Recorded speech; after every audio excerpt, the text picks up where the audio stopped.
I just thought of a good way to explain the situation that we're in. Those of us who know the truth, right? The situation is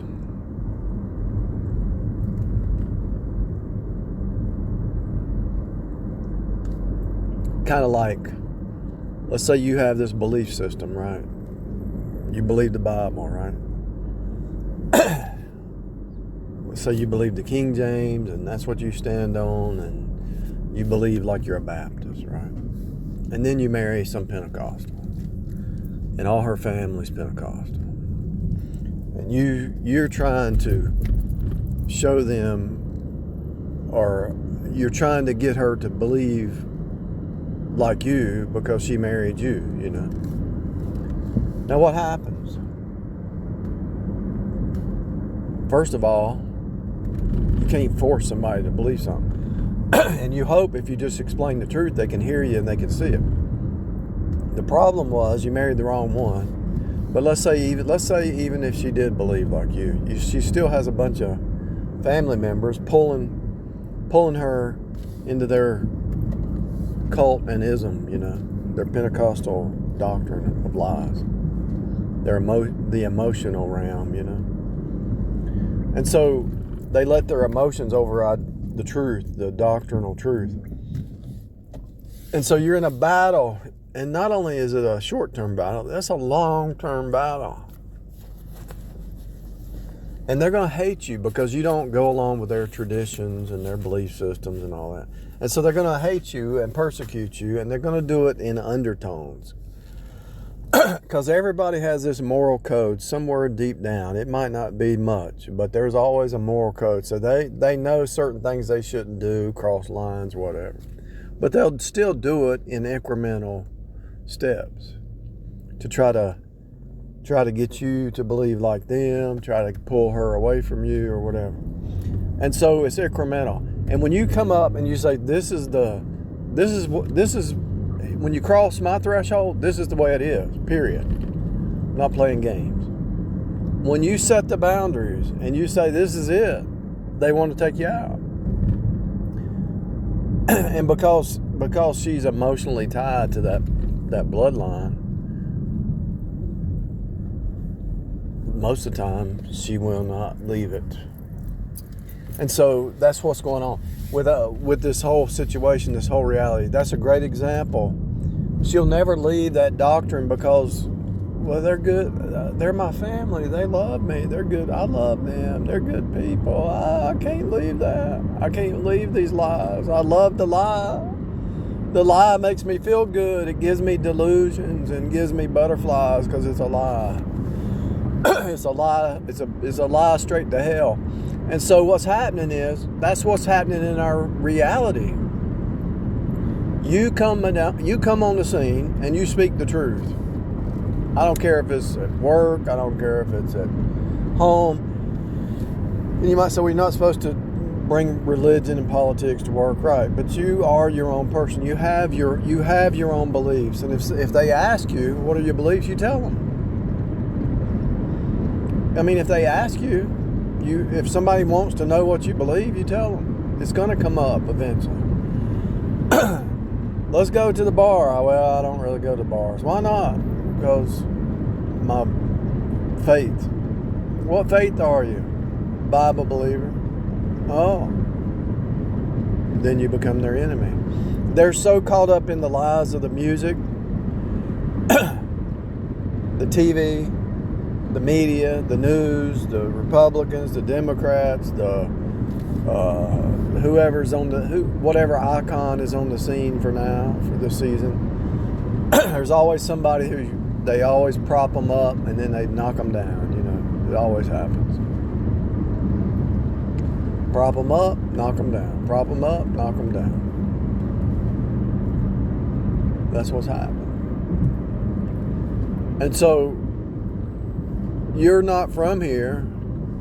You get born again. You're seated in the heavenlies in Christ. You're not from here. You're a stranger and pilgrim and ambassador. And so the people you're trying to reach, they're so tied to their bloodline, their feelings, their emotions, their holidays, their traditions, what feels good, what's normal, what they've always done, what they've always known. They can't think outside their box. And so you're like fighting a battle, and it's not just a short-term battle, just every conversation, but it's a lifelong battle, because they've been programmed by the unseen magician priest class to think a certain way. And so just like when they the ones who started the ones who created the Mandela effect was the witches, you know. So that's part of the magician priest class. So they spread that all over the world, and it became a thing. And so if people don't talk about it, you don't know about the Mandela effect, you're crazy. You don't believe in that? What's wrong with you? Something wrong with you. See what I mean? Those who don't believe in it are ostracized. Whether it's true or not, it really doesn't matter to me. It doesn't matter. I believe I believe 3D is malleable, but I think God writes the script, but I think you can affect his script. Inside his script, there's a script within a script. So everybody's a fractal holographic projection in the storyline script. And line is lineage. But the point is, it doesn't matter what it is they bring on the scene. The magician priest class bring up some new thing on the scene because it's a spiritual world. It's a spiritual world. And when they attack you, they all attack you. When one Jezebel shows up, 2 or 3 show up. They always do. Because it's a hive. When one witch shows up, another witch will show up. It never fails. Because they're all connected.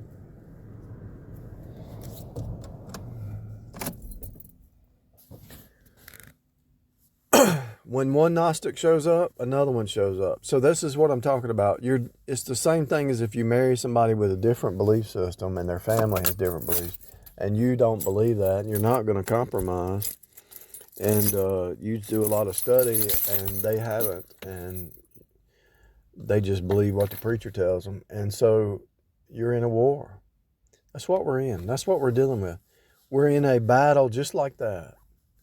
You're born again, you walk down here, you're not from this place, and you're trying to talk to people who are in the flesh mind, but you're in the spirit mind, and you try to give them truth from above, but they're from below, so they can't receive.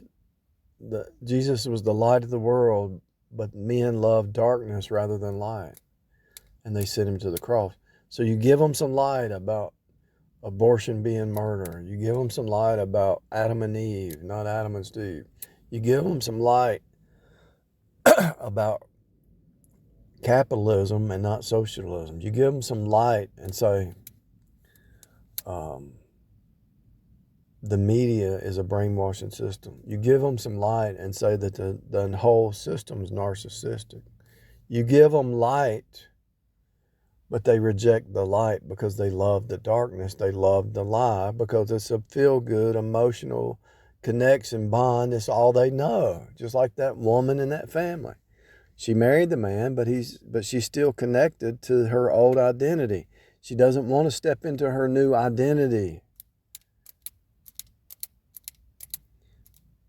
She loves the feeling of that old bloodline. She doesn't want to create her own world, her own life, her own identity, her own family. She wants to stay tied and follow traditions of her other bloodline families.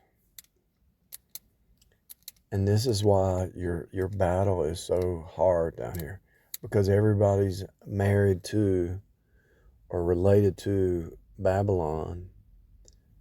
Babylon's music, Babylon's TV, Babylon's traditions, Babylon's holidays, Babylon's lies, Babylon's entertainment, Babylon's... See, think about it. You go to a store or you go somewhere and you hear a song that reminds you of something when you were a kid. They do that on purpose. You go and there's a TV show, there's an Andy Griffith Show episode on. It takes you way back the way you used to think when you were a kid. It shouldn't be that way. You should be renewing your mind every day, and you are no longer emotionally tied to the system. Breaking those emotional ties to the lies, the insanity, the darkness, the ridiculous, fake reality that they put out in front of you. It's all fake. The more doctrine, the more truth you get, the more free you get. And so the more free you get, you're a new creature, moment by moment. So you can't think like you used to think. But they are stuck in a loop, and if you stay around them, they think like the old person. If you go around them, they'll say, remember when we did this when we were a kid?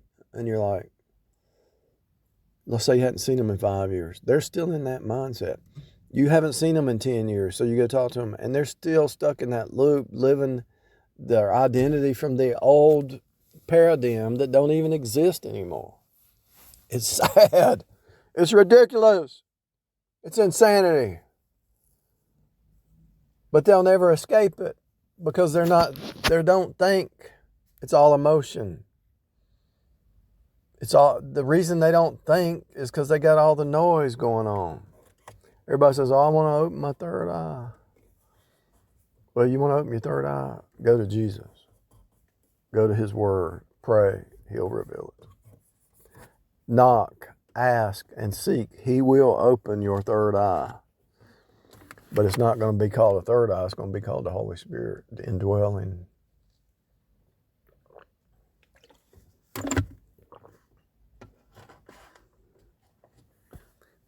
You can catch these third eye people because they're always going to be giving you false doctrine.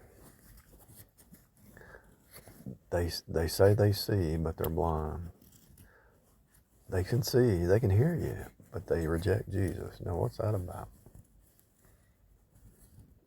They tasted the good word and spit it out. You have to receive Jesus. You see the other side, but you reject it. What's that about? You taste it, but you spit it out. You didn't drink it.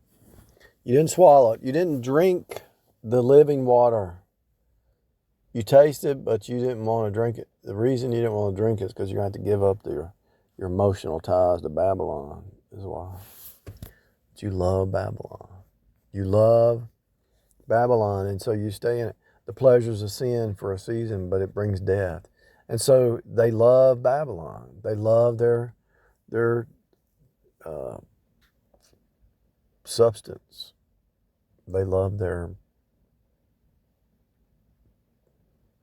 emotions over God.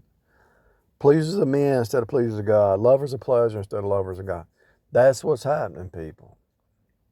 You see it in marriages. You see it in societies. You see it in denominations. You see it in political parties. You see it in the news media. You see it everywhere. What I just showed you is a fractal. You can really see it in a marriage, but you can actually see it everywhere else too, because there's nothing new. Same stuff happening all the time.